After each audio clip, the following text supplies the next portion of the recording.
Good morning everyone, we are the Call of Duty group and we will be discussing about the topic of Confucianism. Okay, so let's start. My name is James Leopold P. Solomon and I will be discussing the definition of Confucianism. So what is Confucianism? Confucianism is one of the most influential religious philosophies in the history of China, and it had existed for over 2,500 years. It is concerned with inner virtue, morality, and respect for the community and its values. So Confucianism is a philosophy and belief system from ancient China, which laid the foundation for much of the Chinese culture. It is founded by Confucius, who was a philosopher and a teacher, and further developed by Mencius, who is best known Confucian philosopher after Confucius himself. It focuses on the importance of personal ethics and morality. Whether it is only or a philosophy or also a religion is debated. There is a debate over if Confucianism is a religion. Confucianism is best understood as an ethical guide to life and living with strong character. There are no Confucian gods, and Confucius himself was worshipped as a spirit rather than a god. However, there are temples of Confucianism, so this debate remains unsolved until now. The golden rule of Confucianism is do not do unto others what you would not want others to do unto you. Confucianism believes in ancestor worship and human-centered virtues for living a peaceful life. The golden rule of Confucianism arises from the virtues for living a peaceful life. Confucianism has 5 constant virtues. In descending order of importance, the virtues are Ren, Yi, Li, Zi, and Xin. So the virtues are benevolence, righteousness, propriety, wisdom, and fidelity, respectively. Benevolence manifests itself in the inner mind and in love and compassion for people. Righteousness, in contrast to benevolence, involves thinking and acting from one's own viewpoint. It demands rational action or thought. Propriety, in a general sense, signifies behavioral norm which maintain hierarchy and order. Wisdom is the innate knowledge by which one judges right and wrong, good or evil. Fidelity is honesty. So that's all. Thank you. Good day, I'm Angeline E. Marquez and I'm here to discuss where Confucianism is classified. Confucianism is classified as egoism. Egoism is concerned with the role of self or ego as a motivation and goal of one's own action. There are 4 cardinal principles of Confucianism that connects with the egoism. First is Liyan, the propriety. The rites ritual, originally referring to the major Confucian duties such as ancestor worship and issues of inappropriate behavior between generations. Second, Yi, righteousness, refers to the both correct conduct and the rejection of improper behavior and the rejection. Third, Liyan, integrity, refers to the always being upright of one's behavior. And lastly, the Qi, shame, refers to an inappropriate response one should feel towards inappropriate behavior. I'm Maria Christine Dayan Toralba and I will discuss the famous thinkers or the proponents and opponent. For the proponents, we will go first with Confucius. He believed that to restore order, societies had to encourage certain virtues such as loyalty, trustworthiness, and respecting your elders. He believed people were capable of attaining these and other virtues through education. So by learning philosophy, history, and literature, he believed that people could gain insights and they could apply the knowledge that they learned in their lives and political issues. We all know that Confucianism is a kind of moral training which strengthened the correct social order. So Confucius says that people had to reflect upon their behavior. For Mencius, he claimed that the substance of being human was serving one's parents and that the basis of righteousness was obeying one's elder brothers. So it is stated here that people must give love in varying amounts to different people. Like Confucius, Mencius believed that humans are naturally good but need good education. If people have no goodness and education, they will become evil. For the opponent, which is Muzi, he believed that all were equal before the Lord of the heavens, and he believed that the powers of heaven acted on the world and exercised a love for all humankind. In his beliefs, he advocated promoting people to positions of power solely on the strength of their abilities and virtues. He indicated here that the heaven manifested its love for humankind by providing humans with their material needs. Unlike the Confucianists that would lecture only those who treated them with what they thought was proper respect, Muzi and his followers would lecture anyone willing to listen. I am Laarnime S. Aranja, and my topic is criticism of Confucianism. And let's start at the first bullet. The criticism of Confucianism are that it's mostly about hierarchies, patriarchy, nepotism, abuse of officialdom, pure inequality, and more dictatorship in a few people. Here, Confucianism should be regarded as a form of virtue ethics. This view offers approaches to understanding not only the Confucian thinkers, but also their critics within Chinese tradition. For Confucianism is a form of virtue ethics, we can ask to what extent Chinese criticism of it parallel, and criticism launched against contemporary virtue ethics. And the next bullet is Lucian or Mao Zedong, most European philosophers, world historians including Japan, which emancipated from the Chinese tradition, in fact, have argued that Confucianism had been the main reason for China's cultural backwarness. No offended. Here, Lucian, he produced harsh criticism of social problems in China, particularly in his analysis of the Chinese national character. And also, he felt that the 1911 Shanghai Revolution had been a failure. And for Mao Zedong, he criticized Confucianism and the reactionary ideas of exalting Confucianism and opposing the legalist school in the course of half century and leading Chinese Revolution in struggling against reactionaries at home and abroad and against opportunist lines.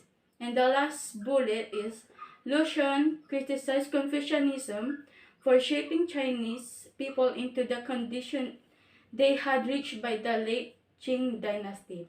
Here, his criticisms are dramatically portrayed in A Madman's Diary, which implies that the Confucian society was cannibalistic.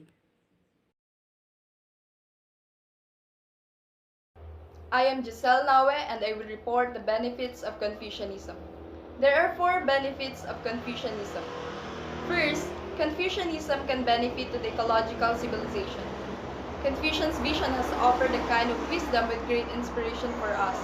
That is the principle of the unity of nature and man that can be used as correct ways of thinking for the solution of these problems. Second, benefits. Confucianism has the enlightening significance to solve the social problems. And the example of these are morality is first and family is the essential structure of the society. Morality is first. Confucians regard moral values as the basis of social and political order. Family is the essential structure of the society. The Confucian tradition is particularly known for its emphasis on human relatedness, particularly family relations. These relations are usually called 5 cardinal virtues. Third benefit is Confucianism can provide a way to deal with the international conflict of civilizations. The conflict of civilization has been a continuous problem so far. So the world is not peaceful and the people are not secure in the heart. So Confucianism has offered some wisdom with great inspiration for us. Example of number 3 are first, harmony but no assimilation. Confucianism attached importance to the theory of harmony. Confucius said, the use of ritual is the harmonious. Second example of number 2, the morality of loyalty and reciprocity. The principle of loyalty and reciprocity is the nucleus idea of the Confucius. Loyalty means doing one's utmost. Reciprocity means putting one in the other's place whatever one does. Last benefit is Confucianism can help us with the personality cultivation. as we are contemplating on some of the great issues that are facing our human civilization in the 21st century.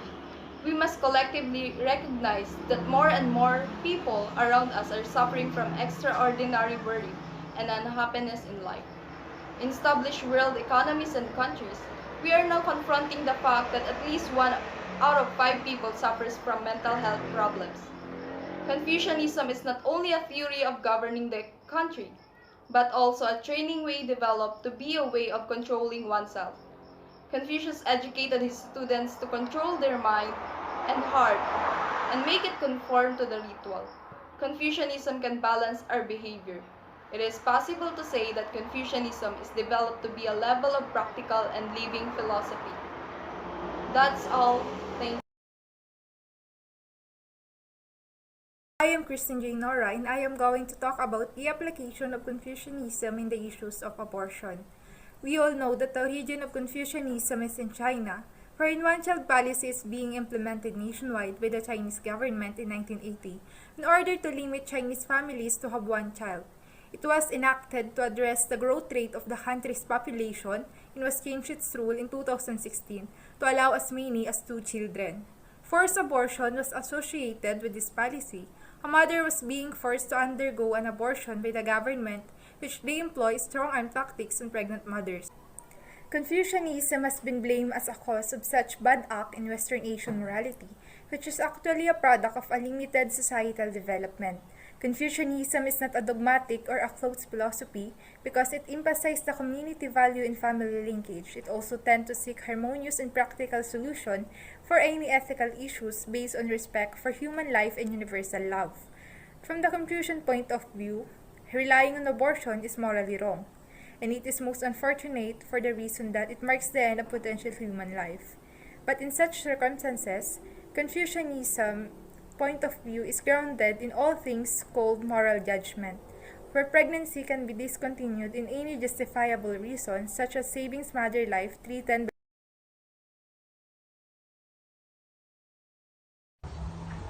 I'm Justin G. Cerezo, and I will be discussing the theory Confucianism on these following issues. So first issue is lying. A Confucian approach to lying would be something like this. Lying is generally to be avoided. It is best to live an honest life that doesn't require lying.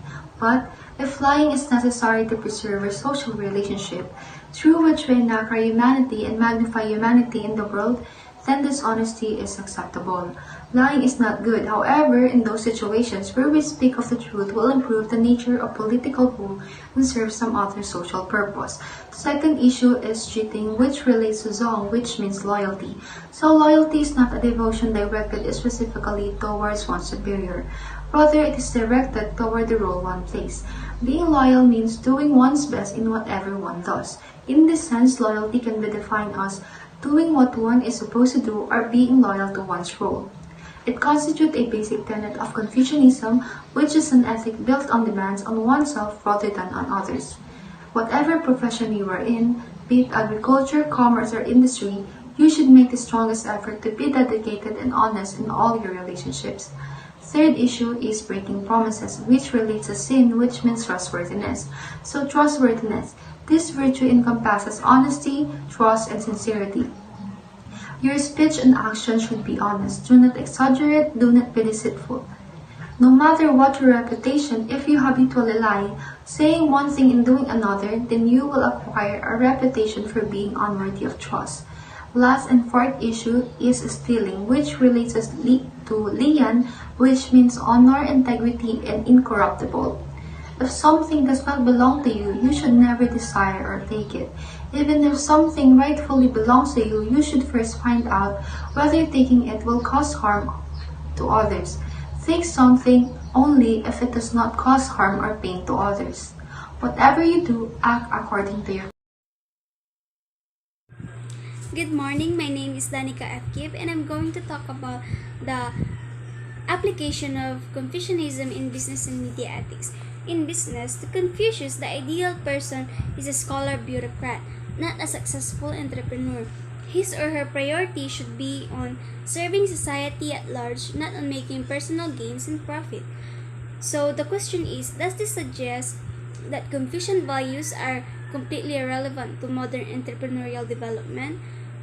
Well, in a research study conducted by Ying Fan of Durham University Business School, a link was established between Confucian values and entrepreneurial attributes. Confucian values were applicable to positive interpersonal relations in business practice and in the workplace. In regards to successful human resource management in particular, these values included trustworthiness, ren or compassion and humanness, li or ritual and etiquette, harmony and tolerance of others. These values of interpersonal relations can generate a more successful human resource management, although it can be maintained that there are a number of Confucian values that may not necessarily impact positively on entrepreneurship development. For example, lack of initiative and innovation, due to the possible disruption of existing order or threat to social harmony. Under Confucian values, if businesses are governed righteously, they will succeed. While in media, Confucian ideas and philosophies can definitely be used in media ethics, especially today. One of Confucius' most famous philosophies is, "What do you not wish for yourself, do not do to others." That quote still hold up to this day. For example, this quote relates to the News of the World phone hacking scandal of 2011. In the News of the World case, the newspaper had hacked the phone of a missing schoolgirl who was later found murdered and deleted their voicemail, giving out false hope that she was still alive. If you work for the News of the World, how would you feel if that was your daughter or sister? How would you feel if you found out that a tabloid hacked her phone, giving the false hope that she was still alive? Probably you wouldn't like that and you would be angry and sad. So maybe if they thought of that the Confucian way, maybe they would not have done that. That's all.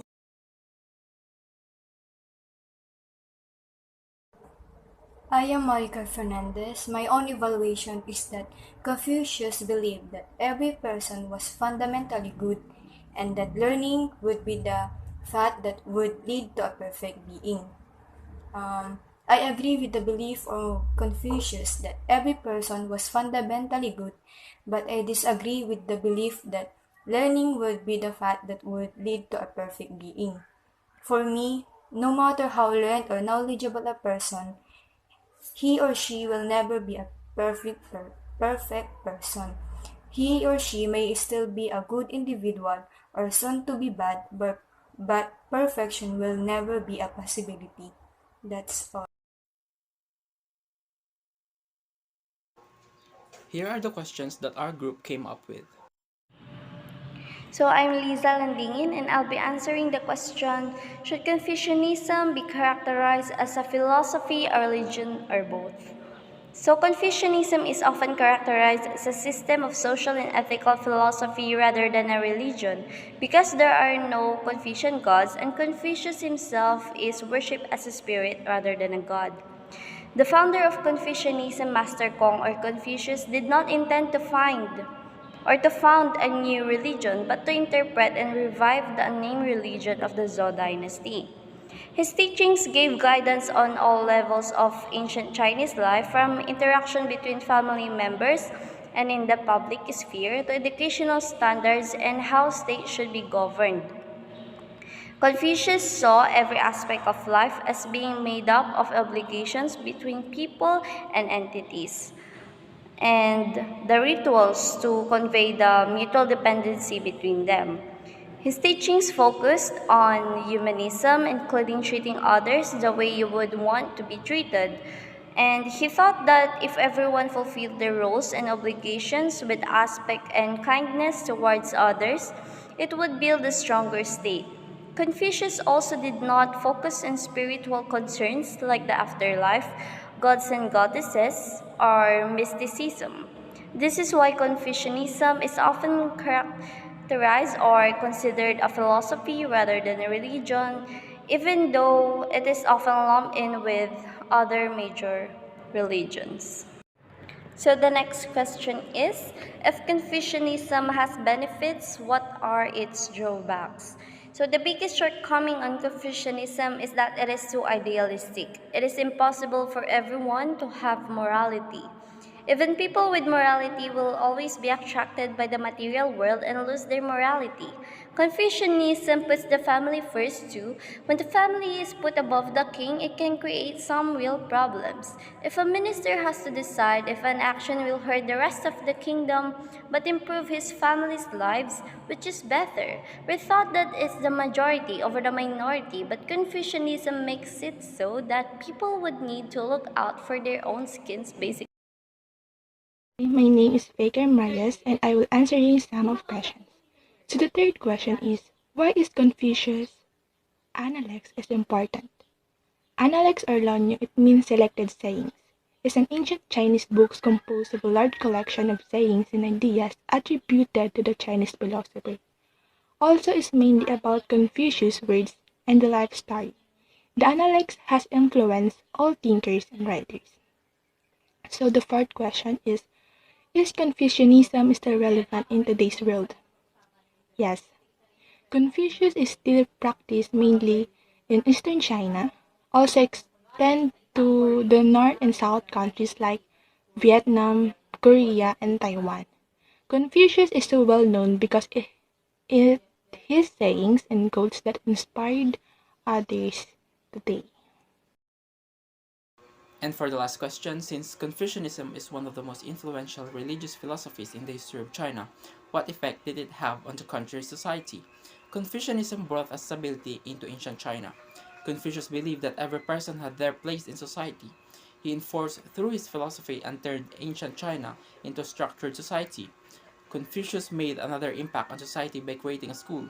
The school educated the young boys in the way of Confucianism and also taught them calligraphy, so many of the boys went to becoming scholars. The beliefs of Confucianism was made women subordinate throughout the period. This reaffirmed the claim that women were not as powerful or wise as men.